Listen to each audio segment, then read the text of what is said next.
ನಿಮ್ಮ ಡಾಕ್ಟರ್ ವಿಶೇಷ ನೇರ ಪ್ರಸಾರ ಕಾರ್ಯಕ್ರಮಕ್ಕೆ ಸ್ವಾಗತ. ನಾನು ಶುಭಶ್ರೀ ಜೈನ್. ಒತ್ತಡದ ಜೀವನ, ಬದಲಾಗುತ್ತಿರುವ ಜೀವನ ಶೈಲಿ, ಜನರಿಗೆ ನೂರಾರು ಆರೋಗ್ಯ ಸಮಸ್ಯೆ, ಯಾವ ಸಮಸ್ಯೆಗೆ ಯಾವ ಚಿಕಿತ್ಸೆ ಅನ್ನೋದೇ ದೊಡ್ಡ ಚಿಂತೆ.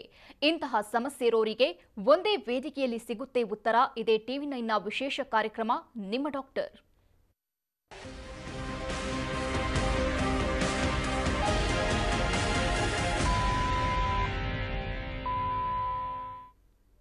ತಮ್ಮ ನಂತರ ತಮ್ಮ ವಂಶವನ್ನ ಮುಂದುವರಿಸಲು ವಾರಸುದಾರರೊಬ್ಬರು ಬೇಕು ಅನ್ನೋದು ಪ್ರತಿಯೊಂದು ದಂಪತಿಯ ಕನಸು. ಆದರೆ ಆಧುನೀಕರಣದ ದುಷ್ಪರಿಣಾಮ ಹಾಗೂ ಇಂದಿನ ಜೀವನ ಶೈಲಿಯಿಂದಾಗಿ ಅದೆಷ್ಟೋ ಮಂದಿ ಸಂತಾನ ಭಾಗ್ಯವಿಲ್ಲದೆ ನೋವು ಅನುಭವಿಸುತ್ತಿದ್ದಾರೆ. ಕಂಡ ದೇವರಿಗೆ ಹರಕೆ ಹೊತ್ತು ಒಂದು ಮುದ್ದಾದ ಮಗುವನ್ನ ಹೆತ್ತು ಸುಖ ಜೀವನ ನಡೆಸಲು ಹವಣಿಸುತ್ತಿದ್ದಾರೆ. ಪ್ರಸ್ತುತ ವೈದ್ಯಕೀಯ ಜಗತ್ತಿನಲ್ಲಿ ಇಂತಹ ಸಮಸ್ಯೆಗಳಿಗೆ ಸೂಕ್ತ ಪರಿಹಾರಗಳಿದ್ರೂ ಇದಕ್ಕೆ ಸಂಬಂಧಿಸಿದ ಮಾಹಿತಿ, ವಿಚಾರಗಳ ಕೊರತೆ ಇದೆ. ಬಂಜಿತನದಿಂದ ಕೀಳರಿಮೆಗೆ ಒಳಗಾಗಿ ಖಿನ್ನರಾಗಿರ್ತಾರೆ. ಆದರೆ IVF ಮೂಲಕ ಮಕ್ಕಳನ್ನ ಪಡೆಯಬಹುದು. ಹಾಗಾದ್ರೆ IVF ಅಂದ್ರೆ ಏನು? ಚಿಕಿತ್ಸಾ ವಿಧಾನ ಹೇಗೆ? ಈ ಬಗ್ಗೆ ಮಾಹಿತಿ ನೀಡಲಿದ್ದಾರೆ ಜನಿಸ್ತಾ ಹಾಸ್ಪಿಟಲ್ನ ವೈದ್ಯರಾದ ಶ್ವೇತಾ ವೈ ಬರಟಿಕ್ಕೆ. ಡಾಕ್ಟರ್, ಕಾರ್ಯಕ್ರಮಕ್ಕೆ ಸ್ವಾಗತ. ನಮಸ್ತೆ. ಇನ್ನು ವೀಕ್ಷಕರೇ, ಟಿವಿ ಸ್ಕ್ರೀನ್ನಲ್ಲಿರುವಂತಹ ಸಂಖ್ಯೆಗೆ ಕರೆ ಮಾಡೋ ಮೂಲಕ ತಾವು ಡಾಕ್ಟರ್ ಜೊತೆ ನೇರವಾಗಿ ಮಾತನಾಡಬಹುದು. ಡಾಕ್ಟರ್, ಮೊದಲನೇದಾಗಿ ಈ ಬಂಜೆತನ ಅನ್ನುವಂಥದ್ದು ಇತ್ತೀಚಿನ ದಿನಗಳಲ್ಲಿ ಸ್ವಲ್ಪ ಸರ್ವೇ ಸಾಮಾನ್ಯ ಆಗಿಬಿಟ್ಟಿದೆ. ಪ್ರತಿಯೊಂದು ಮನೆಯಲ್ಲಿ ಒಂದು ಕೇಸ್ ಆದರೂ ಕಂಡು ಬರ್ತಾ ಇದೆ. ಇದಕ್ಕೆ ಮುಖ್ಯ ಕಾರಣ ಏನು? ಬಂಜೆತನ ಅನ್ನೋದು ತುಂಬ ಕ್ರೂರವಾದ ಪದ. ಯಾರಿಗೇ ಇದ್ರೂ ಅದನ್ನು ಅನ್ನಿಸ್ಕೊಳ್ಳೋದಕ್ಕೆ, ಹೇಳಿಸ್ಕೊಳ್ಳೋದಕ್ಕೆ ಸಹಿಸ್ಲಿಕ್ಕಾಗಲ್ಲ. That's a very difficult word. But yes, ಇವಾಗ ಈ ಪರಿಸ್ಥಿತಿಯಲ್ಲಿ ಸ್ವಲ್ಪ ಫರ್ಟಿಲಿಟಿ ಇಶ್ಯೂಸ್ ಕಾಣಿಸ್ಕೊಂಡಿದೆ. ಫಸ್ಟ್ ಮೇನ್ಲಿ ಏನಿರ್ಬೋದು ಅಂತ ಹೇಳಿದಾಗ, ಮುಂಚೆ ಎಲ್ಲ ತುಂಬ ಬೇಗ ಮದುವೆ ಆಗ್ತಾಯಿದ್ರು. Maybe around 22 years, 23 years. ಇವಾಗ marriage itself is delayed. ಅಂದರೆ 26, 27 ಆದಮೇಲೆ ಅವರು when they are okay to get married, ಆವಾಗ ಅವ್ರ ಮದುವೆ ಆಗ್ತಾರೆ. ಯೂಶ್ವಲಿ ನಾವು ಕಂಡಿದ್ದೇನು ಅಂದರೆ, ಇಂಡಿಯನ್ ಸಿನಾರಿಯೋ ಅಲ್ಲಿ ಯಂಗ್ ಇದ್ದಾಗ ಅವ್ರದ್ದು ಅಂಡಾಣು ಬರೋ ಕೆಪಾಸಿಟಿ, ಕ್ವಾಲಿಟಿ ಎಲ್ಲ ಚೆನ್ನಾಗಿರುತ್ತೆ. ಏಜ್ ಆಗ್ತಾ ಆಗ್ತಾ ನಮ್ಮದು ಅಂಡಾಣು ಬರೋ ಕೆಪಾಸಿಟಿ ಮತ್ತು ಕ್ವಾಲಿಟಿ ಅಂತ ಏನು ಹೇಳ್ತೀವಿ ಅದು ಕೂಡ ಕಮ್ಮಿ ಆಗ್ತಾ ಹೋಗುತ್ತೆ. This could be one of the reason also. ಮತ್ತು ಪುರುಷರಲ್ಲಿ may be because of environmental effects ಕೂಡ ಇರ್ಬೋದು, ಅಥವಾ ಅವ್ರ ಜಾಬ್ ಸ್ಟ್ರೆಸ್ಸಿಂದ ಇರ್ಬೋದು.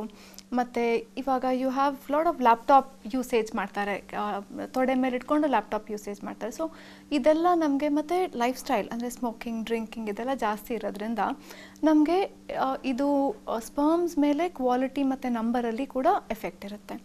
And environmental toxins.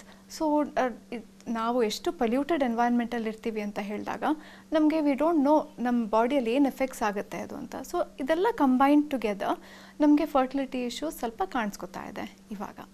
Okay doctor, ಬಂಜೆತನಕ್ಕೆ ವರದಾನ ಅಂದರೆ IVF. ಮೊದಲನೇದಾಗಿ IVF ಅಂದರೆ ಏನು? IVF ಅಂದರೆ ನಾವು ಇನ್ವಿಟ್ರೋ ಫರ್ಟಿಲೈಸೇಷನ್ ಅಂತ ಹೇಳ್ತೀವಿ, ಅಥವಾ ಲೇಮನ್ ಟರ್ಮ್ಸಲ್ಲಿ ನಾವು ಪ್ರಣಾಳ ಶಿಶು ಅಂತ ಹೇಳ್ತೀವಿ. ಇದನ್ನು ನಾವು ಟೆಸ್ಟ್ ಟ್ಯೂಬ್ ಬೇಬಿ ಅಂತ ಕೂಡ ಕರಿತೀವಿ.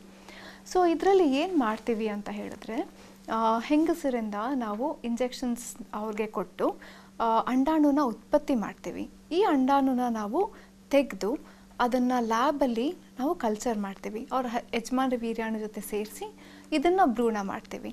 ಈ ಭ್ರೂಣನ, ಈ ತಯಾರಾಗಿರೋ ಭ್ರೂಣನ ನಾವು ಅವ್ರದ್ದು ಗರ್ಭದಲ್ಲಿ ವಾಪಸ್ ಇಟ್ಟಾಗ ಇದನ್ನು ನಾವು ಪ್ರಣಾಳ ಶಿಶು ಅಥವಾ IVF ಅಥವಾ ಟೆಸ್ಟ್ ಟ್ಯೂಬ್ ಬೇಬಿ ಅಂತ ಕರಿತೀವಿ. ಈ ಎಂಬ್ರಿಯೋಸ್ ಅಂತ ಏನು ಕರಿತೀವಿ, ಈ ಭ್ರೂಣಗಳಂತ ಏನು ಕರಿತೀವಿ, ಇದನ್ನು ನಾವು ಲ್ಯಾಬಲ್ಲಿ ಸುಮಾರು ಒಂದು 3 ದಿನದಿಂದ 5 ದಿನ ತನಕ ನಾವು ಕಲ್ಚರ್ ಮಾಡ್ತೀವಿ. ಕಲ್ಚರ್ ಮಾಡಿ ಬೆಸ್ಟ್ ಯಾವುದು ನೋಡಲಿಕ್ಕೆ ಚೆನ್ನಾಗಿದೆ ಎಂಬ್ರಿಯೋಸು, ಇದನ್ನು ನಾವು ಆಯ್ಕೆ ಮಾಡಿ ಅವ್ರದ್ದು ಗರ್ಭದಲ್ಲಿ ಇಡ್ತೀವಿ.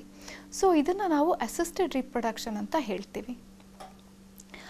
IVF ಒಂದು ವಿಧಾನ ಅಷ್ಟೇ ಪ್ರೆಗ್ನೆನ್ಸಿ ಆಗಲಿಕ್ಕೆ. ಆದರೆ ಎಲ್ಲರೂ ಬಂಜೆತನ ಅಥವಾ ತುಂಬ ಸತಿ ಅಂದರೆ ಸತತವಾಗಿ ಪ್ರೆಗ್ನೆನ್ಸಿ ಟ್ರೈ ಮಾಡಿ ಯಾರಿಗಾಗಿರಲ್ವಲ್ಲ, ಎಲ್ಲರಿಗೂ IVF ಮಾಡಬೇಕು ಅಂತ ಅವಶ್ಯಕತೆ ಇಲ್ಲ. IVF ಅಂದರೆ ಪ್ರಣಾಳ ಶಿಶು ಅಥವಾ IVF, ಇದನ್ನು ನಾವು very small group of people ಅಷ್ಟೇ ನಾವು ಅಡ್ವೈಸ್ ಮಾಡ್ತೀವಿ. ಎಲ್ಲರಿಗೂ IVF ಬೇಕಾಗಲ್ಲ. ಓಕೆ ಡಾಕ್ಟರ್, ಇನ್ನು ಈ ಚಿಕಿತ್ಸೆಗೆ ಬರೋರು ದಂಪತಿಗಳು ಇಬ್ಬರು ಬರಬೇಕಾ ಅಥವಾ ಒಬ್ಬರೇ ಬರಬೇಕಾ, ಹೇಗೆ? ಯೂಶ್ವಲಿ ಗಂಡ ಹೆಂಡತಿ ಬಂದಾಗ ಬೆಟರ್. ಯಾಕಂತ ಹೇಳಿದ್ರೆ ಈ ಸಮಸ್ಯೆ ಇಬ್ಬರಿಂದನೂ ಬಗೆಹರಿಬೇಕು, ಬರೀ ಒಬ್ಬರಿಂದ ಅಲ್ಲ. ಸೊ ಇದಕ್ಕೆ ಅಡ್ವೈಸು ಅಥವಾ ಏನೇ ಟ್ರೀಟ್ಮೆಂಟ್ ಆಪ್ಷನ್ಸ್ ಇದ್ದಾಗ ಇಬ್ಬರು ಜೊತೆಗೆ ಬಂದಾಗ ನಮಗೆ ಎವ್ಯಾಲ್ಯೂಯೇಷನ್ ಮಾಡಲಿಕ್ಕೆ ಬೆಟರ್ ಆಗುತ್ತೆ, ಟ್ರೀಟ್ಮೆಂಟ್ ಕೊಡಲಿಕ್ಕೆ ಬೆಟರ್ ಆಗುತ್ತೆ. ಆ್ಯಂಡ್ ಮಹಿಳೆಗೂ ಕೂಡ ತುಂಬ ಸೈಕಲಾಜಿಕಲ್ ಸಪೋರ್ಟ್ ಇರುತ್ತೆ ದಟ್ ನಾವು ಏನೇ ಮಾಡಿದ್ರೂ ಪ್ರಯತ್ನ ಮಾಡಿದಾಗ ನಮಗೆ ಸಕ್ಸಸ್ ರೇಟ್ ಇರುತ್ತೆ ಅಂತ. ಓಕೆ ಡಾಕ್ಟರ್, ಇನ್ನು IVF ಮಾಡ್ಕೊಳ್ಳೋಕೆ ಬರುವಂತಹ ದಂಪತಿಗಳ ಆರೋಗ್ಯ ಸ್ಥಿತಿ ಹೇಗಿರಬೇಕು? ಆರೋಗ್ಯ ಸ್ಥಿತಿ ಅಂದರೆ ಯೂಶಲಿ ಏನು ಮೆಡಿಕಲ್ ಕಂಡೀಷನ್ಸ್ ಇರಬಾರ್ದು. ಅಂದರೆ ಶುಗರ್ ಇದ್ದರೂ ಕೂಡ, BP ಇದ್ದರೂ ಕೂಡ, ಥೈರಾಯ್ಡ್ ಇದ್ದರೂ ಕೂಡ ಇದೆಲ್ಲ ಅವ್ರ ಕಂಟ್ರೋಲಲ್ಲಿ ಇರಬೇಕು. ಸೊ ಯಾವಾಗ ಕಂಟ್ರೋಲಲ್ಲಿರುತ್ತೋ ಆವಾಗ ನಮಗೆ ಸಕ್ಸಸ್ ರೇಟ್ ಕೂಡ ಬೆಟರ್ ಇರುತ್ತೆ. ಒಬೇಸಿಟಿ ಅಂತ ಏನು ಹೇಳ್ತೀವಿ, ಬೊಜ್ಜತನ, ಇದು ಕೂಡ ಇರಕೂಡ್ದು. ಸೊ ಐಡಿಯಲಿ ನಮಗೆ BMI ಕಂಟ್ರೋಲಲ್ಲಿರಬೇಕು, ಓವರ್ ವೇಟ್ ಇರಕೂಡ್ದು, ಲೈಫ್ ಸ್ಟೈಲ್ ಚೇಂಜಸ್ ಇರಬೇಕು. ಇನ್ ದ ಸೆನ್ಸ್ ಜಾಸ್ತಿ junk food eating, then smoking, drinking ಇದೆಲ್ಲ ಮಾಡಕೂಡ್ದು. So that the success rate is better. Okay doctor, ಇನ್ನು IVF ಟ್ರೀಟ್ಮೆಂಟ್ ಪ್ರೊಸೀಜರ್ ಬಗ್ಗೆ ಹೇಳೋದಾದರೆ ಹೇಗಿರುತ್ತೆ ಟ್ರೀಟ್ಮೆಂಟ್? ಯೂಶಲಿ ಪೀರಿಯಡ್ ಆಗಿದ್ದು ಸೆಕೆಂಡ್ ಡೇ ಅಥವಾ ಥರ್ಡ್ ಡೇ ಬಂದಾಗ ಸ್ಕ್ಯಾನಿಂಗ್ ಮಾಡಿ ಫಸ್ಟು ನೋಡ್ಕೋತೀವಿ ವೆದರ್ ಈ ಸೈಕಲ್ ಶುರು ಮಾಡೋಕ್ಕಾಗತ್ತಾ ಆಗಲ್ವಾ ಅಂತ. ಸೊ ಇದನ್ನೆಲ್ಲ ನೋಡ್ಕೊಂಡು ಮಾಡಿದ್ಮೇಲೆ we will give certain hormonal injections, ಅಂದರೆ ಪ್ಯೂರ್ ರಿಕಾಮಿನೆಂಟ್ ಇಂಜೆಕ್ಷನ್ಸ್ ಅಂತ ಏನಿರುತ್ತೆ ಅದನ್ನು ಕೊಟ್ಬಿಟ್ಟು ಮೊಟ್ಟೆಗಳನ್ನ ನಾವು ಉತ್ಪತ್ತಿ ಮಾಡ್ತೀವಿ. ಸೊ ಉತ್ಪತ್ತಿ ಆಗೋದು ಕೂಡ ಅದು ಅವ್ರವ್ರ ಫರ್ಟಿಲಿಟಿ ಲೆವೆಲ್ ಮೇಲೆ, ಅಂದರೆ ಎಗ್ ರಿಸರ್ವ್ ಮೇಲೆ ಅದು ನಂಬರ್ ಆಫ್ ಅಂಡಾಣು ನಮಗೆ ಉತ್ಪತ್ತಿ ಆಗುತ್ತೆ. ಸೊ ಇದನ್ನು ನಾವು ಆಲ್ಮೋಸ್ಟ್ 10 to 12 ಡೇಸ್ ಇಂಜೆಕ್ಷನ್ಸ್ ಕೊಟ್ಬಿಟ್ಟು ಅಂಡಾಣುನ ಉತ್ಪತ್ತಿ ಮಾಡಿ ಇದನ್ನು ಅಪ್ರಾಕ್ಸಿಮೇಟ್ಲಿ 13ನೇ ದಿನ ಅಥವಾ 14ನೇ ದಿನ ನಾವು ಅನಸ್ಥೀಸಿಯಾ ಕೊಟ್ಬಿಟ್ಟು ಈ ಅಂಡಾಣುಗಳನ್ನ ನಾವು ತೆಗಿತೀವಿ. ಈ ಅಂಡಾಣು ನೀರಲ್ಲಿರುತ್ತೆ. ಸೊ ಇದನ್ನು ನಾವು ಲ್ಯಾಬಲ್ಲಿ ಕಳಿಸಿ, ಅಂದರೆ IVF ಲ್ಯಾಬ್ ಪಕ್ಕದಲ್ಲೇ ಇರುತ್ತೆ, ಇನ್ ದ ಒಂದೇ ಫ್ಲೋರಲ್ಲಿ. ಸೊ ಲ್ಯಾಬಲ್ಲಿ ನಾವು ಅಂಡಾಣುನ ಪಿಕ್ ಮಾಡ್ತೀವಿ. ಇದನ್ನು ಪಿಕ್ ಮಾಡಿ ಅದೇ ದಿನ ಅವ್ರ ಯಜಮಾನ್ರ ವೀರ್ಯಾಣು ಜೊತೆ ಸೇರಿಸಿ ಭ್ರೂಣ ಮಾಡ್ತೀವಿ. ಈ ಭ್ರೂಣಗಳನ್ನ ನಾವು ಎವ್ರಿ ಡೇ ಅಸೆಸ್ ಮಾಡ್ತೀವಿ. ಅಂದರೆ ಇದು ಫಸ್ಟ್ ಡೇ ಯಾವ ಮಟ್ಟಕ್ಕೆ ಫರ್ಟಿಲೈಸ್ ಆಗಿದೆ, ಸೆಕೆಂಡ್ ಡೇ ಭ್ರೂಣಗಳ ಕ್ವಾಲಿಟಿ ಹೆಂಗಿದೆ, ಥರ್ಡ್ ಡೇ ಕೂಡ ಎಷ್ಟು ಇನ್ನು ಮುಂದೆ ಅದು ಡಿವೈಡ್ ಆಗಿದೆ ಸೆಲ್ಸು. ಅಲ್ಟಿಮೇಟ್ ಕ್ವಾಲಿಟಿ ಅಂತ ಹೇಳೋದು ಬ್ಲಾಸ್ಟೋಸಿಸ್ಟ್ ಅಂತ, ಅಂದರೆ 5ನೇ ದಿನ ಭ್ರೂಣ. ಸೊ ಇಲ್ಲಿವರೆಗೆ ನಾವು ಕಲ್ಚರ್ ಮಾಡಿಬಿಟ್ಟು 2 ಭ್ರೂಣ ಅಥವಾ ಮ್ಯಾಕ್ಸಿಮಮ್ 1 ಅಥವಾ 2 ಎಂಬ್ರಿಯೋಸ್ನ ನಾವು ಗರ್ಭದಲ್ಲಿಡ್ತೀವಿ. ಇನ್ನು ಬಾಕಿ ಉಳಿದಿರೋ ಎಂಬ್ರಿಯೋಸ್ನ ಇದನ್ನು ನಾವು ಫ್ರೀಸಿಂಗ್ ಮಾಡ್ತೀವಿ. ಅಂದರೆ ಇವಾಗ ಸಪೋಸ್ ಒಂದು ಸೈಕಲ್ ಫೇಲ್ ಆಯಿತು ಅಂತ ಹೇಳಿದಾಗ ಇದೇ ಭ್ರೂಣಗಳನ್ನ ನಾವು ನೆಕ್ಸ್ಟ್ ಸೈಕಲ್ ಯೂಸ್ ಮಾಡ್ಕೋಬೋದು. ಅಥವಾ ಅವ್ರಿಗೆ ಸೆಕೆಂಡ್ ಪ್ರೆಗ್ನೆನ್ಸಿ ಬೇಕಿತ್ತು ಅಂತ ಹೇಳಿದಾಗ ಕೂಡ ಇದನ್ನು 4-5 ವರ್ಷ ಆದಮೇಲೆ ಕೂಡ ಯೂಸ್ ಮಾಡ್ಕೋಬಹುದು. ಓಕೆ ಡಾಕ್ಟರ್, ಇನ್ನು IVF ಟ್ರೀಟ್ಮೆಂಟ್ ತಗೊಂಡ ನಂತರ ಅಬಾರ್ಷನ್ ಆಗುವಂತಹ ಚಾನ್ಸಸ್ ಇರುತ್ತಾ, ಹೇಗೆ? ಅಬಾರ್ಷನ್ ಅಥವಾ ಮಿಸ್ಕ್ಯಾರೇಜಸ್ ಅಂತ ಏನು ಹೇಳ್ತೀವಿ, ಜನರಲಿ ಇವಾಗ ನಾರ್ಮಲ್ ಆಗಿ ಪ್ರೆಗ್ನೆನ್ಸಿ ಆಗಿದ್ರು ಕೂಡ ಮೇ ಬಿ ಅಬೌಟ್ 30%, ಅಂದರೆ 100 ಜನ ಪ್ರೆಗ್ನೆನ್ಸಿ ಆಗಿದ್ರೆ 30 ಜನಕ್ಕೆ ಪ್ರೆಗ್ನೆನ್ಸಿ ಲಾಸ್ ಆಗುತ್ತೆ ಫಸ್ಟ್ ಅಟೆಂಪ್ಟಲ್ಲಿ. IVF ಅಲ್ಲೂ ಕೂಡ ನಮಗೆ ಪ್ರೆಗ್ನೆನ್ಸಿ ಅಂದರೆ ಮಿಸ್ಕ್ಯಾರೇಜ್ ಆಗೋ ಚಾನ್ಸಸ್ಸು, ಸ್ವಲ್ಪ ಶುಗರ್ ಬರೋದು, BP ಬರೋದು ಪ್ರೆಗ್ನೆನ್ಸಿಲಿ, these are little marginally high ಅಂತ ಹೇಳ್ಬೋದು IVF ಅಲ್ಲಿ. ಓಕೆ ಡಾಕ್ಟರ್, ಇನ್ನು ದಂಪತಿಗಳು ಯಾವಾಗ ಚಿಕಿತ್ಸೆಗೆ ಬರಬೇಕು? ಸಾಮಾನ್ಯವಾಗಿ ಗೊತ್ತಿರಲ್ಲ ಯಾವಾಗ ಟ್ರೀಟ್ಮೆಂಟ್ಗೆ ಹೋಗಬೇಕು, ಅಂಥವ್ರಿಗೆ ತಾವೇನು ಹೇಳ್ತೀರಾ? ಫಸ್ಟ್ ಆಫ್ ಆಲ್ ಪ್ರೆಗ್ನೆನ್ಸಿ ಆಗಬೇಕು ಅಂತ ಹೇಳಿದಾಗ ಸಂಬಂಧನ ಕರೆಕ್ಟಾಗಿ ಬೆಳೆಸ್ಕೊಂಡಿರಬೇಕು. ಕೆಲವೊಂದು ಸತಿ ಟ್ರೀಟ್ಮೆಂಟಿಗೆ ಬರ್ತಾರೆ, ಬಟ್ ಅವ್ರ ಹಿಸ್ಟ್ರಿ ಕೇಳಿದಾಗ ಅವ್ರಿಗೆ ಕರೆಕ್ಟಾಗಿ ಸೇರಿರಲ್ಲ. So this is the first step. ಯಾವಾಗ ನಮಗೆ ಸೇರಲಿಕ್ಕೆ ತೊಂದರೆ ಆಗ್ತಿರುತ್ತೆ ಅಥವಾ ಗಂಡಸರಿಗೆ ಉದ್ರೇಕ ಪ್ರಾಬ್ಲಮ್ ಇರ್ಬೋದು, ಸೊ ಇದು ಫಸ್ಟ್ ಸ್ಟೆಪ್. ಅವರು ಫರ್ಟಿಲಿಟಿ ಕನ್ಸಲ್ಟೆಂಟ್ ಅಥವಾ ಸೆಕ್ಸಾಲಜಿಸ್ಟ್ನ ಹೋಗ್ಬಿಟ್ಟು ಮೀಟ್ ಮಾಡಬೇಕಾಗುತ್ತೆ. ಇದರಲ್ಲಿ ಏನು ಫರ್ಟಿಲಿಟಿ ಇಶ್ಯೂಸ್ ಇರಲ್ಲ, ಬಟ್ ಈ ಥರ ಆಗ್ಕೊಡ್ದು, this is not normal. Second, ಇವಾಗ ಎಲ್ಲರೂ ಕರೆಕ್ಟಾಗಿ ಸತತವಾಗಿ ಪ್ರಯತ್ನ ಮಾಡ್ತಿರ್ತಾರೆ. 12 months ಆಫ್ ಕಂಟಿನ್ಯೂಸ್ ಟ್ರೈಯಿಂಗ್, ಅಂದರೆ 1 ವರ್ಷ ಮಗುಗೆ ಕಂಟಿನ್ಯೂಸ್ ಆಗಿ ಟ್ರೈ ಮಾಡಬೇಕು. ಯಾರಿಗೆ ಈ 1 ವರ್ಷದಲ್ಲಿ ಮಗು ಆಗಿರಲ್ವಲ್ಲ, ಸೊ ಇಂಥವರು ಫರ್ಟಿಲಿಟಿ ಎವ್ಯಾಲ್ಯೂಯೇಷನ್ಗೆ ಹೋಗಬೇಕಾಗತ್ತೆ. ಇನ್ನು ಕೆಲವ್ರಿಗೂ ಮದುವೆ ಆಗಿ ತುಂಬ ವರ್ಷ ಆಗಿರುತ್ತೆ, 14 years 15 years ಆಗಿರುತ್ತೆ. ಎಲ್ಲ ಕಡೆ ಹೋಗ್ಬಿಟ್ಟು ನಾವೆಲ್ಲ ನಾರ್ಮಲ್ ಇದೆ ಅಂತ ಹೇಳಿದಾಗ ಇದನ್ನು ನಾವು ಅನ್ಎಕ್ಸ್ಪ್ಲೇನ್ಡ್ ಇನ್ಫರ್ಟಿಲಿಟಿ ಅಂತ ಹೇಳ್ತೀವಿ. ನಾವು ಕಣ್ಣಿಗೆ ಕಾಣಿಸ್ತಿರೋ ಲೆವೆಲಲ್ಲಿ, ಅಂದರೆ ಅನ್ಎಕ್ಸ್ಪ್ಲೇನ್ಡ್ ಇನ್ಫರ್ಟಿಲಿಟಿಯಲ್ಲಿ ನಮಗೆ ಸೆಲ್ಯುಲಾರ್ ಲೆವೆಲಲ್ಲಿ ಪ್ರಾಬ್ಲಮ್ಸ್ ಇರುತ್ತೆ. ಸೊ ಆ ಲೆವೆಲ್ಗೆ ಹೋಗ್ಬಿಟ್ಟು ಟ್ರೀಟ್ ಮಾಡಲಿಕ್ಕೆ ಕಷ್ಟ ಆಗುತ್ತೆ. ಸೊ ಇವರು ಎಲ್ಲ ನಾನು ನಾರ್ಮಲ್ ಇದೆ, ನಾನು ವೇಟ್ ಮಾಡ್ಕೊಳ್ತಾ ಕೂತ್ಕೋಬಾರ್ದು. ಸೊ ಯಾರು 4-5 years ಆಗಿ ಟ್ರೈ ಮಾಡಿ ಎಲ್ಲ ನಾರ್ಮಲ್ ಇದ್ಕೊಂಡು ಯಾರಿಗೆ ಪ್ರೆಗ್ನೆನ್ಸಿ ಆಗ್ತಿರಲ್ಲ, ಇವರು ಕೂಡ ಫರ್ಟಿಲಿಟಿ ಸ್ಪೆಷಲಿಸ್ಟ್ ಹತ್ರ ಹೋಗಬೇಕಾಗತ್ತೆ. ಇನ್ನು ಕೆಲವೊಂದು ಸತಿ ತುಂಬ ಸತಿ IUI ಪ್ರಯತ್ನ ಆಗಿರುತ್ತೆ. 3 ಸೈಕಲ್ಸ್ IUI ಆಗಿರುತ್ತೆ, 4 ಸೈಕಲ್ಸ್ ಆಗಿರುತ್ತೆ, 5, 6, 10, 15 ಟೈಮ್ಸ್ ಕೂಡ ಮಾಡಿಸ್ಕೊಂಡಿದ್ದವ್ರು ಇದ್ದಾರೆ.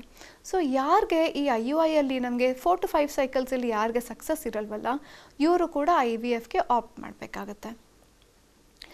ಕೆಲವೊಂದು ಸತಿ ಏನಾಗುತ್ತೆ, ತುಂಬ ದುರಾದೃಷ್ಟ ಅಂತ ಹೇಳ್ಬೋದು. ಕೆಲವೊಂದು ಸತಿ 22 ಇಯರ್ಸ್ 23 ಇಯರ್ಸ್ಗೆ ಮುಟ್ಟು ನಿಂತೋಗುತ್ತೆ. ಇಂಥವ್ರಿಗೆ ನಾವು ಪ್ರಿಮೆಚ್ಯೂರ್ ಮೆನೋಪಾಸ್ ಅಂತ ಕರಿತೀವಿ. ಇವ್ರಿಗೆ ಟೈಮ್ಗಿಂತ ಮುಂಚೆನೇ ಅಂಡಾಣು ಬರೋದು ನಿಂತೋಗುತ್ತೆ. ಸೊ ಇಂಥವರು ಕೂಡ ನಾವು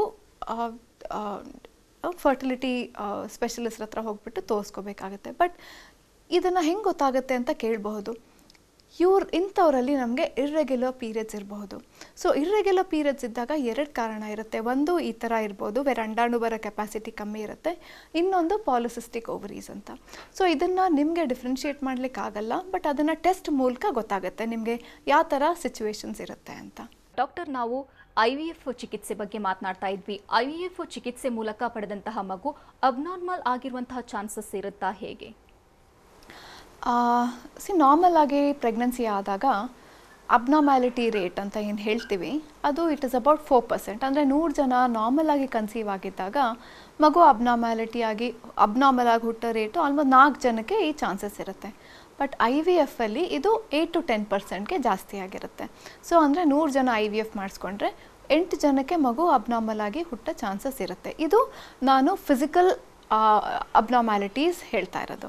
ಅಂದರೆ ಫಿಸಿಕಲ್ ಅಬ್ನಾರ್ಮ್ಯಾಲಿಟೀಸ್ ಅಂದರೆ ಕೆಲವೊಬ್ದು ಹಾರ್ಟ್ ಡಿಫೆಕ್ಟ್ ಇರ್ಬೋದು ಅಥವಾ ಕಿಡ್ನಿ ಡಿಫೆಕ್ಟ್ ಇರ್ಬೋದು. ಸೊ ಇದು ನಾರ್ಮಲ್ ಆಗಿ ಕೂಡ ಆಗುತ್ತೆ.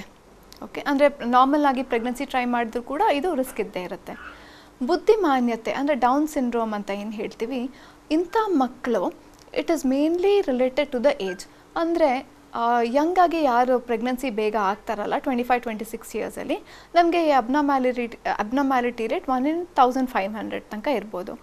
ಏಜ್ ಆಗ್ತಾ ಅಂದರೆ ಅಂಡಾಣು ಕೂಡ ಏಜ್ ಆಗುತ್ತೆ. ಸೊ ಇಂಥವರಲ್ಲಿ ನಮಗೆ ಡೌನ್ ಸಿಂಡ್ರೋಮ್ ಅಥವಾ ಬುದ್ಧಿಮಾನ್ಯತೆಯಿಂದ ಹುಟ್ಟೋ ಮಕ್ಕಳು ತುಂಬ ಜಾಸ್ತಿ ಆಗ್ತಾರೆ. So at the age of 40 years almost the ratio increases to about 1 in 50 pregnancies. So ಆದಷ್ಟು ಬೇಗ ಪ್ರೆಗ್ನೆನ್ಸಿ ಟ್ರೈ ಮಾಡಿದಾಗ ನಮಗೆ ಅಬ್ನಾರ್ಮ್ಯಾಲಿಟಿ ರೇಟ್ಸ್ ಕಮ್ಮಿ ಆಗುತ್ತೆ, ಮಿಸ್ಕ್ಯಾರೇಜ್ ರೇಟ್ಸ್ ಕಮ್ಮಿ ಆಗುತ್ತೆ, ಕಾಂಪ್ಲಿಕೇಶನ್ಸ್ ಇನ್ ಪ್ರೆಗ್ನೆನ್ಸಿ ಎಲ್ಲ ಕಮ್ಮಿ ಆಗುತ್ತೆ. ಓಕೆ ಡಾಕ್ಟರ್, ಇನ್ನು IVF ಟ್ರೀಟ್ಮೆಂಟ್ ತಗೊಂಡಂತಹ ಮಹಿಳೆಯ ನಂತರದ ಆರೈಕೆ ಹೇಗಿರಬೇಕು? ಅವರು ಭಾರ ಎತ್ಬೋದಾ, ಟ್ರಾವೆಲ್ ಮಾಡ್ಬೋದಾ? ಇದು ಸಾಮಾನ್ಯವಾಗಿರುವಂತಹ ಒಂದು ಪ್ರಶ್ನೆ. ಕರೆಕ್ಟ್. ನಮ್ಮಲ್ಲಿ ಬರೋರಲ್ಲಿ ಜನರಲಿ ನಾನೇನು ಹೇಳ್ತೀನಿ ಅಂತ ಹೇಳಿದ್ರೆ, ಯಾರು ಕೂಡ ಬೆಡ್ ರೆಸ್ಟ್ ತೊಗೊಳಂಗಿಲ್ಲ, ಯಾರು ಜಾಬ್ನ ಡಿಸ್ಕಂಟಿನ್ಯೂ ಮಾಡಿಕೊಡ್ದು ಅವ್ರ ಲೈಫ್ ಹೆಂಗೆ ನಡೀತಾ ಇದೆ ಅದೇ ಥರ ಕಂಟಿನ್ಯೂ ಹಾಕ್ಕೊಂಡು ಹೋಗಬೇಕು. ನಾವೇನೇ IVFಗೆ ಸಪೋರ್ಟ್ ವಾಟ್ ಎವರ್ ಇಂಜೆಕ್ಷನ್ಸ್ ಇದೆ ಅದನ್ನು ನಾವು ಸಪೋರ್ಟ್ ಕೊಡ್ತೀವಿ. ಬಟ್ ಅವ್ರು ಒಂದು ಪ್ರೆಗ್ನೆನ್ಸಿ ಆದಮೇಲೆ ಬೇರೆ ಮಹಿಳೆಯರು ಹೆಂಗೆ ಪ್ರೆಗ್ನೆನ್ಸಿ ನೋಡ್ಕೋತಾರೋ ಇವರು ಕೂಡ ಅದೇ ಥರ ನೋಡ್ಕೋಬೇಕಾಗತ್ತೆ. ಬೆಡ್ ರೆಸ್ಟ್ ಅಂತೂ ಖಂಡಿತ ಇರ್ಕೊಡ್ದು, ಅದು ತುಂಬಾ ದೊಡ್ಡ ಮಿಸ್ಕನ್ಸೆಪ್ಷನ್. ಓಕೆ ಡಾಕ್ಟರ್, ಇನ್ನು PCOD ಕೂಡ ಬಂಜೆತನಕ್ಕೆ ಕಾರಣ ಆಗುತ್ತಾ, ಹೇಗೆ? ಪಾಲಿಸಿಸ್ಟಿಕ್ ಓವರೀಸ್ ಅಂತ ಏನು ಕೇಳ್ತಾ ಇದ್ದೀರಾ, ಅದು 100 ಜನ ಮಹಿಳೆಯರಿಗೆ ತೊಗೊಂಡ್ರೆ ನಾವು ಲೆಕ್ಕ ತೊಗೊಂಡಾಗ ಆಲ್ಮೋಸ್ಟ್ 60 ಜನಕ್ಕೆ ಪಾಲಿಸಿಸ್ಟಿಕ್ ಓವರೀಸ್ ಇರುತ್ತೆ. ಸೊ ಇಂಥವರಲ್ಲೂ ಕೂಡ ನಮಗೆ ಮೆಜಾರಿಟಿ 50 to 60% ಸ್ವಂತವಾಗಿ ಪ್ರೆಗ್ನೆನ್ಸಿ ಆಗ್ತಾರೆ, ಏನೂ ಇಶ್ಯೂಸ್ ಇರಲ್ಲ. ಯಾರಿಗೆ ಈ ಪ್ರೆಗ್ನೆನ್ಸಿ ಪ್ರಾಬ್ಲಮ್ ಆಗುತ್ತೆ ಅಂತ ಹೇಳಿದಾಗ ತುಂಬ ಇರ್ರೆಗ್ಯುಲರ್ ಪೀರಿಯಡ್ಸ್ ಇರುತ್ತೆ, ಮತ್ತು ಮುಖದಲ್ಲಿ ಕೂದಲು ಬೆಳ್ಕೊಂಡಿರುತ್ತೆ. ಸೊ ಹರ್ಸುಟಿಸಮ್ ಅಂತ ಏನು ಕರಿತೀವಿ ಅದು. ಆಮೇಲೆ weight, obesity, these are very important. ಯಾರು ತುಂಬ ದಪ್ಪ ಎತ್ಕೊಂಡು ಕೂದಲು ಫೇಸಲ್ಲಿರೋದು ಆ್ಯಂಡ್ ದೆನ್ ಇರ್ರೆಗ್ಯುಲರ್ ಪೀರಿಯಡ್ಸ್ ಇದ್ದಾಗ, ಸೊ ಇಂಥ ಗ್ರೂಪು ಸ್ವಲ್ಪ ಡಿಫಿಕಲ್ಟಿ ಆಗ್ತಿರುತ್ತೆ ಅವ್ರಿಗೆ ಪ್ರೆಗ್ನೆನ್ಸಿ ಆಗಲಿಕ್ಕೆ. ಬಟ್ ಪಾಲಿಸಿಸ್ಟಿಕ್ ಇದೆ ಅಂತ ಹೇಳಿದ ತಕ್ಷಣ ಅವ್ರಿಗೆ ಫರ್ಟಿಲಿಟಿ ಇಶ್ಯೂಸ್ ಇದ್ದೇ ಇರುತ್ತೆ ಅನ್ನೋದು ಖಂಡಿತ ತಪ್ಪು. ಓಕೆ ಡಾಕ್ಟರ್, ಇನ್ನು TB ಇರುವಂಥವರಿಗೆ IVF ಚಿಕಿತ್ಸೆ ಕೊಡ್ತೀರಾ ಇಲ್ವಾ, ಹೇಗೆ? ಹೌದು, ವೆರಿ ಗುಡ್. ಇದು ಟ್ಯೂಬರ್ಕ್ಯುಲೋಸಿಸ್ ಅನ್ನೋದು ತುಂಬಾ ಕಾಮನ್ ಇಂಡಿಯಾಲಿ. ಕೆಲವೊಬ್ಬರಿಗೆ ತುಂಬ ಕಾಮನ್ ಯಾವುದಿರೋದು ಅಂದರೆ ಪಲ್ಮನರಿ ಟ್ಯೂಬರ್ಕ್ಯುಲೋಸಿಸ್, ಅಂದರೆ ಲಂಗ್ಸಲ್ಲಿರೋಂಥದ್ದು. ಬಟ್ ಕೆಲವ್ರಿಗೆ ದುರಾದೃಷ್ಟದಿಂದ ಅಬ್ಡಾಮಿನಲ್ TB ಅಥವಾ ಜೆನೈಟಲ್ TB ಅಂತ ಕರಿತೀವಿ. ಜೆನೈಟಲ್ TB ಅಂತ ಹೇಳಿದಾಗ ಇಂಥ ಟ್ಯೂಬರ್ಕ್ಯುಲೋಸಿಸ್ ನಮ್ಮದು ಗರ್ಭ, ಟ್ಯೂಬ್ಸು ಇದನ್ನೆಲ್ಲ ಎಫೆಕ್ಟ್ ಆಗುತ್ತೆ. ಸೊ ಟ್ಯೂಬ್ಸ್ ಎಫೆಕ್ಟ್ ಆದಾಗ ಏನಾಗುತ್ತೆ, ಟ್ಯೂಬ್ಸ್ ಹಾಳಾಗಿ ಅದರಲ್ಲಿ ನೀರು ತುಂಬಿಕೊಳ್ಳುತ್ತೆ. ಸೊ ಇಂಥವರಲ್ಲಿ IVF ಒಂದೇ ದಾರಿ. ಗರ್ಭ ಎಂಡೋಮೆಟ್ರಿಯಮ್ ಲೇಯರ್ ಅಂದರೆ ಗರ್ಭ ಲೈನಿಂಗ್ ಲೇಯರ್ ಹಾಳಾಯಿತು ಅಂತ ಹೇಳಿದಾಗ ಇಂಥವರಲ್ಲೂ ಕೂಡ ನಮಗೆ IVF ಅಲ್ಲೂ ಕೂಡ ಸಕ್ಸಸ್ ಕೊಡಲಿಕ್ಕೆ ಕಷ್ಟ ಆಗುತ್ತೆ. ಯಾಕೆ ಅಂತ ಹೇಳಿದ್ರೆ ನೀವು ಸಸಿನ ಎಲ್ಲಿ ಬೇಕಾದ್ರೂ ತೊಗೊಂಡು ನೆಡಲ್ಲ, ಒಳ್ಳೆ ಭೂಮಿಯಲ್ಲಿ ನೆಡ್ತೀರಾ. ಸೊ ಎಂಡೋಮೆಟ್ರಿಯಮ್ಮನ್ನು ಹಾಗೇನೆ, ಅದು ಒಳ್ಳೆ ಭೂಮಿ, ಅದು ಭ್ರೂಣಗಳು ಬೆಳೀಲಿಕ್ಕೆ. ಅದು ಹಾಳಾಯಿತು ಟ್ಯೂಬರ್ಕ್ಯುಲೋಸಿಸ್ ಅಂತ ಹೇಳಿದಾಗ ನಮಗೆ IVF ಅಲ್ಲಿ ಸಕ್ಸಸ್ ಇರಲ್ಲ. ಓಕೆ ಡಾಕ್ಟರ್, ಇನ್ನು IVF ಅಲ್ಲಿ ಹೊಸ ಹೊಸ ತಂತ್ರಜ್ಞಾನ ಬೇರೆ ಯಾವುದಾದ್ರೂ ಬಂದಿದ್ಯಾ ಹೇಗೆ? IVF ಅಲ್ಲಿ ನಮಗೆ we have something called PGD and PGS ಅಂತ ಕರಿತೀವಿ, ವೇರ್ ಭ್ರೂಣದಿಂದ ನಾವು ಒಂದು ಸೆಲ್ನ ತೆಗೆದುಬಿಟ್ಟು ಇದನ್ನು ನಾವು ಟೆಸ್ಟಿಂಗಿಗೆ ಕಳಿಸ್ಕೊಡ್ತೀವಿ. ಅಂದರೆ ಇದು ಜೆನೆಟಿಕಲಿ ನಾರ್ಮಲ್ ಎಂಬ್ರಿಯೋಸ್ ಇದೆಯಾ ಇಲ್ವಾ ಅಂತ. ಸೊ ಇಂಥ ಒಳ್ಳೆ ಎಂಬ್ರಿಯೋಸ್ನ ಅಷ್ಟೇ ತೊಗೊಂಡು ನಾವು ಗರ್ಭದಲ್ಲಿಟ್ಟಾಗ ಪ್ರೆಗ್ನೆನ್ಸಿ ರೇಟ್ ಬೆಟರ್ ಇರುತ್ತೆ. ಓಕೆ ಡಾಕ್ಟರ್, ದಂಪತಿಗಳು IVF ಬಗ್ಗೆ ತಿಳಿದುಕೊಳ್ಬೇಕಾದ ಮಾಹಿತಿ ಏನು ಹಾಗಾದರೆ? ಆದಷ್ಟು ಅವರು ಮೋರ್ ದೆನ್ ಫಿಸಿಕಲ್, ಅಂದರೆ ಫಿಸಿಕಲ್ ಟ್ರೀಟ್ಮೆಂಟ್ ಇದ್ದೇ ಇರುತ್ತೆ. More than that mental wellbeing is very important. ಏನಾಗುತ್ತೆ, ಟ್ರೀಟ್ಮೆಂಟ್ ಶುರು ಮಾಡಿದಾಗ ಮೆಂಟಲಿ ಸ್ಟ್ರಾಂಗ್ ಇರಬೇಕಾಗುತ್ತೆ. ಸೈಕಲಾಜಿಕಲ್ ವೆಲ್ಬೀಯಿಂಗ್ ಅಂತ ಏನು ಹೇಳ್ತೀವಿ, ನಾನು ಈ ಟ್ರೀಟ್ಮೆಂಟ್ ತೊಗೊಂಡಾಗ ಐ ವಿಲ್ ಫೈಂಡ್ ಸಕ್ಸಸ್ ಅಂತ ಅವ್ರ ಮನಸ್ಸಿಗೆ ಇರಬೇಕು. ಮೆಂಟಲ್ ವೆಲ್ಬೀಯಿಂಗ್ ಅಲಾಂಗ್ ವಿತ್ ಅವ್ರು ಏನೇ ಫಿಸಿಕಲ್, ಯಾಕಂದರೆ IVF ಚಿಕಿತ್ಸೆ ತಗೊಳ್ಳೋದು it is lot of effort. ಅಂದರೆ ಫೈನಾನ್ಷಿಯಲ್ ಎಫರ್ಟ್ ಇರುತ್ತೆ, ಸೈಕಲಾಜಿಕಲ್ ಎಫರ್ಟ್ ಇರುತ್ತೆ, ಅವ್ರ ಫಿಸಿಕಲ್ ಪೇನ್ ಇರುತ್ತೆ. ಸೊ ಇದನ್ನೆಲ್ಲ ಎಂಡ್ಯೂರ್ ಮಾಡೋ ಅವ್ರಿಗೆ ಕೆಪಾಸಿಟಿ ಇಟ್ಕೊಂಡು psychologically they have to be very strong and then enter in to this is the only thing. Okay doctor, ಇನ್ನು ಫಿಸಿಕಲಿ ಮೆಂಟಲಿ ಹೆಲ್ತ್ ತುಂಬಾ ಇಂಪಾರ್ಟೆಂಟ್ ಆಗುತ್ತೆ. ಸುತ್ತಲಿನ ವಾತಾವರಣ ಹೇಗಿರಬೇಕು, ಅದಕ್ಕಾಗಿ ತಾವೇನಾದರೂ ಕೌನ್ಸಿಲಿಂಗ್ ಈ ರೀತಿ ಏನಾದರೂ ಮಾಡ್ತೀರಾ ಹೇಗೆ?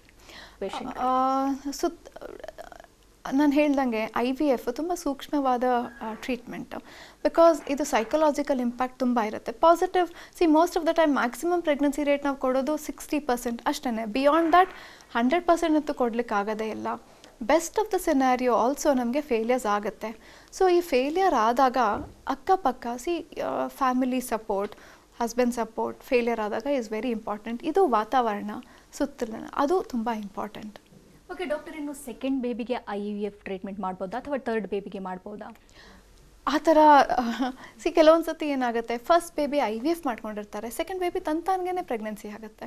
ಸೋ ಮೆನಿ ಟೈಮ್ಸ್ ಆಗುತ್ತೆ. ಕೆಲವೊಂದು ಸತಿ IVFನ ನಾವು ನೆಕ್ಸ್ಟ್ ಮಂತ್ ಮಾಡೋಣ ಅನ್ನೋಷ್ಟೊತ್ತಿಗೆ ಪ್ರೀವಿಯಸ್ಲಿನೇ ಪ್ರೆಗ್ನೆನ್ಸಿ ಆಗಿರುತ್ತೆ.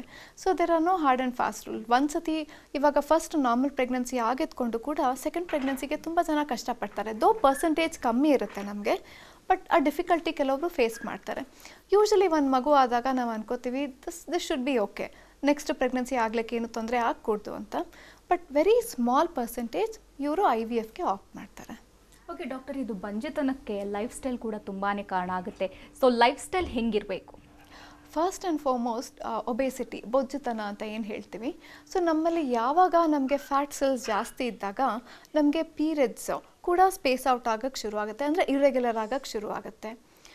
ಜಾಸ್ತಿ ಯಾವಾಗ ನಮಗೆ ಫ್ಯಾಟ್ ಸೆಲ್ಸ್ ಇದ್ದಾಗ ಅಂಡಾಣು ಕ್ವಾಲಿಟಿ ಕಮ್ಮಿ ಆಗುತ್ತೆ. So this is very important. So ನೀವು ವೇಟ್ ಕಮ್ಮಿ ಆದಾಗ ಎಸ್ಪೆಷಲಿ ಪಾಲಿಸಿಸ್ಟಿಕ್ ಓವರೀಸಲ್ಲಿ ಸ್ವಂತವಾಗಿ ಪ್ರೆಗ್ನೆನ್ಸಿ ಆಗ್ತಾರೆ ಇಂಥವ್ರು.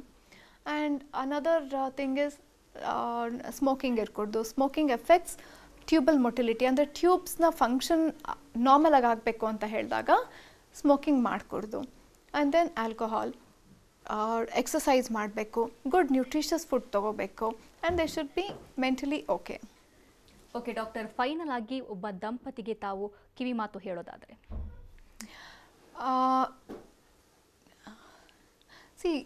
ಪ್ರೆಗ್ನೆನ್ಸಿ ಟ್ರೈ ಮಾಡಬೇಕು, ಬಟ್ ಏನಂದರೆ ಇದಕ್ಕೋಸ್ಕರ ಅವರು ಕಂಪ್ಲೀಟ್ ಸ್ಟ್ರೆಸ್ ಔಟ್ ಆಗೋದು ಅಥವಾ ಅಕ್ಕಪಕ್ಕ ಅವ್ರು ಏನು ಯೋಚನೆ ಮಾಡ್ತಾರೆ ಅಂತ ಅದನ್ನು ಅಂದರೆ ಜಾಸ್ತಿ they should not worry about it too much. But ತುಂಬ ವರ್ಷ ಗ್ಯಾಪ್ ಆಗಿ ಮತ್ತೆ ಪ್ರೆಗ್ನೆನ್ಸಿ ಆಗ್ತಿಲ್ಲ ಅಂತ ಹೇಳಿದಾಗ ಇಂಥವರು ಟೈಮ್ ವೇಸ್ಟ್ ಮಾಡದೆ ಹತ್ತಿರದಲ್ಲಿ ಯಾರು ಕನ್ಸಲ್ಟೆಂಟ್ ಇರ್ತಾರೆ ಅವ್ರ ಹತ್ರ ಹೋಗಿ ತೋರಿಸ್ಕೋಬೇಕು. ಓಕೆ ಡಾಕ್ಟರ್, ಇನ್ಫರ್ಟಿಲಿಟಿ ಮತ್ತು IVF ಬಗ್ಗೆ ಸಾಕಷ್ಟು ಮಾಹಿತಿ ವಿಚಾರಗಳನ್ನು ಹಂಚಿಕೊಂಡ್ರಿ. Thank you so much. ಇನ್ನು ವೀಕ್ಷಕರೇ, ತಾವು ಡಾಕ್ಟರನ್ನು ನೇರವಾಗಿ ಭೇಟಿಯಾಗಬೇಕು ಅಂದರೆ ವಿಳಾಸ ಇಂತಿದೆ: Janista fertility centre and hospital, number 353, 354A, ಮೊದಲ ಮಹಡಿ, 8ನೇ ಮುಖ್ಯ ರಸ್ತೆ, ಬಸವೇಶ್ವರ ನಗರ, ಬೆಂಗಳೂರು 560079. ದೂರವಾಣಿ ಸಂಖ್ಯೆ 7619198083, ಮತ್ತೊಂದು ಸಂಖ್ಯೆ 7619198081.